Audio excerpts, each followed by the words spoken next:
Menteri Koordinator Bidang Politik, Hukum, dan Keamanan Mahfud MD mengajak masyarakat menggencarkan pendidikan politik, literasi, dan partisipasi untuk menciptakan iklim pemilu yang berintegritas dan juga berkualitas.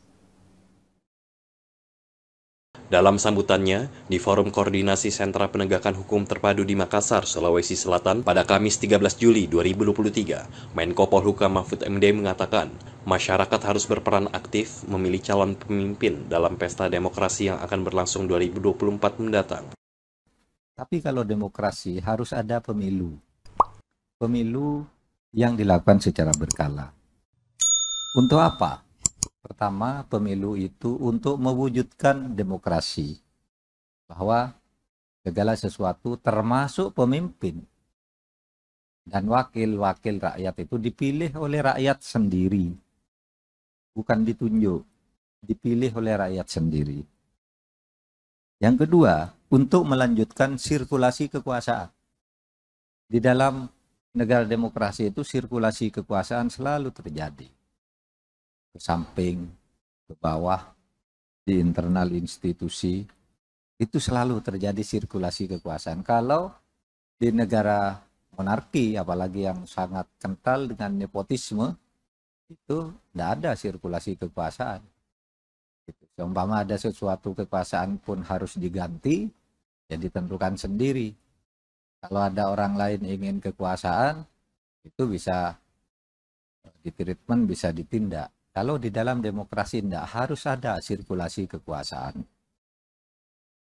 Saudara, kemudian tentu saja, kenapa sirkulasi kekuasaan itu harus ada?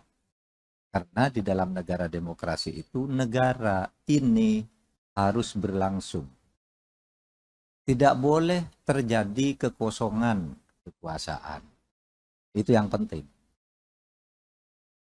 Jangan sampai, wah sudah tidak ada pemilu, tidak ada yang baik sekarang ini, orang tidak bisa.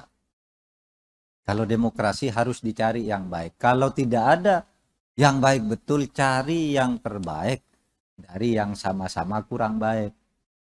Mahfud MD juga mengajak masyarakat untuk menggunakan hak pilihnya pada pemilu 2024 jangan menjadi golput.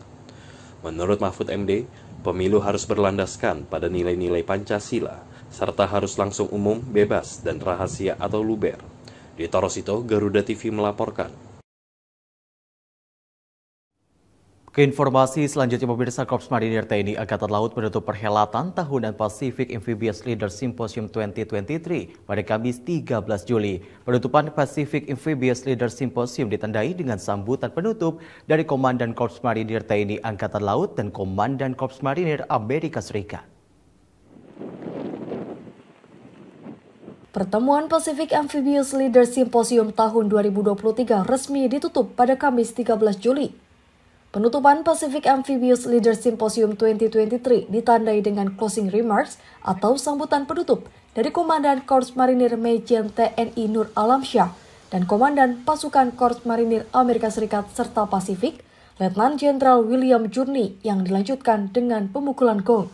Pacific Amphibious Leader Symposium tahun ini mengusung tema Multilateral Amphibious Contribution to Maritime Security in the Indo-Pacific, yang diambil sesuai dengan tantangan dan peluang yang sedang dihadapi di kawasan maritim Indo-Pasifik saat ini. Kegiatan ini diikuti 26 negara dari seluruh Indo-Pasifik. Rekan-rekan sekalian, kita sudah selesai melaksanakan kegiatan PALS tahun 2023 ini. Pertama-tama saya mengucapkan terima kasih kepada Komandan Marinir Amerika, khususnya kepada Letnan Jenderal Journey, Komandan Malforpek yang telah bersama-sama dengan kita menyelenggarakan kegiatan PALS Pacific Amphibious Leader Symposium tahun 2023 yang kita laksanakan di Bali ini. Selama 1 minggu penuh ini kita sudah melaksanakan beberapa kegiatan, terutama simposium yang menghasilkan banyak hal, khususnya tentang bagaimana mereka sharing pengalaman mereka, bagaimana mereka memberikan hal-hal yang baru kepada kita semua, sehingga dalam kegiatan simposium ini kita bisa mendapatkan hal-hal yang bisa berguna untuk kita kerjakan di satuan kita maupun secara bersama-sama, secara kolektif di Pacific Region ini. Dalam rangka penutupan Pacific Amphibious Leader Symposium 2023 ini, Korps Marinir TNI Angkatan Laut menampilkan demonstrasi kemampuan Rubber Duck Operation dalam Humanitarian Assistance Disaster Relief atau misi bantuan kemanusiaan penanggulangan bencana, serta peranan pasukan amfibi yang dimiliki oleh Marinir Indonesia.